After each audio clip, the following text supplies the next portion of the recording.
What's up, ladies and gentlemen, and welcome to the real world.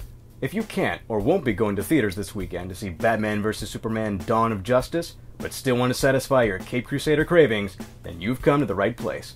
Today, we'll be taking a look at Batman 1989 to see if it's worth it for your movie watching night. Some spoilers are ahead. Let's get real.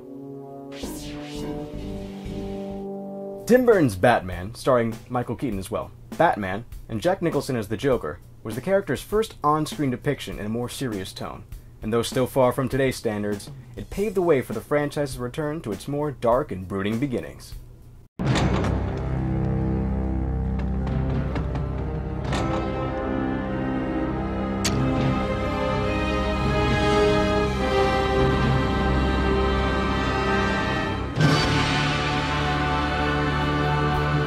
From the get-go, Batman is shown to have that dominating and imposing presence, and lets you know right away what you're dealing with. What are you? I'm Batman. The movie does a great job at hyping you up for a tough, no-nonsense Batman, due in large part to Keaton's great delivery, with arguably the best-looking Batmobile, a fantastic, nostalgic score, and some beautifully detailed set design. There's a lot to love about this adaptation of the character. But when it comes to throwing down, this Batman's more likely to get knocked down.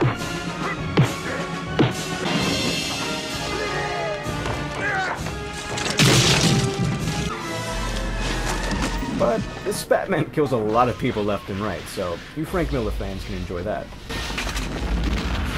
It's obvious a lot of things in this movie suffer from the limitations of being made during the 80s, especially the suit and sound effects, though the practical effects are pretty spot on. But even the story sometimes suffers from being a little bit too campy and cheesy, even for a superhero movie. This all may have been a record-breaking box office hit recipe back then, but today, it doesn't hold up quite as well.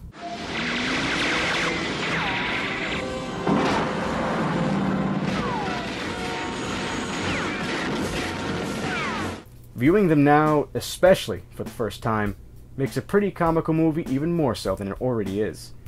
But speaking of comical, Jack Nicholson's Joker, who practically steals the show with his excellent dark humor.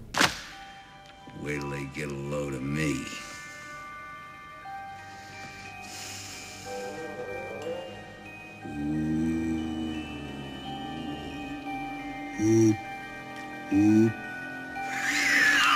The guy was perfectly cast for the role, making you both laugh and feel unnerved at the same time.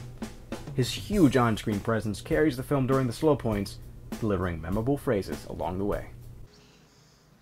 Never rub another man's rhubarb. At some points, though, things just get a little bit too weird.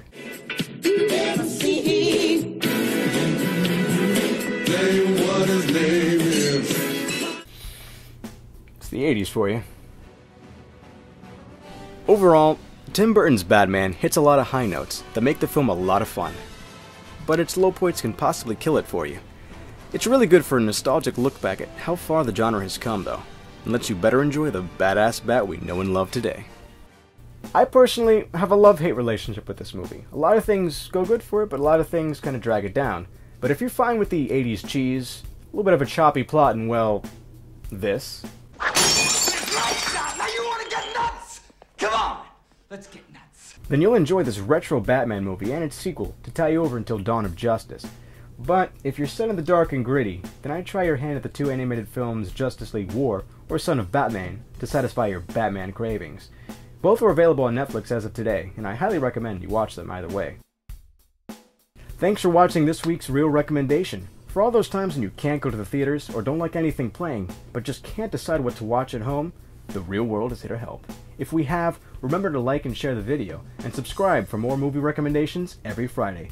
Hit us up on social media, links are in the description below, and leave a comment saying what you're going to watch this weekend, and what your favorite Batman movie is. This has been John, and whatever you end up watching, I wish you all a real good weekend.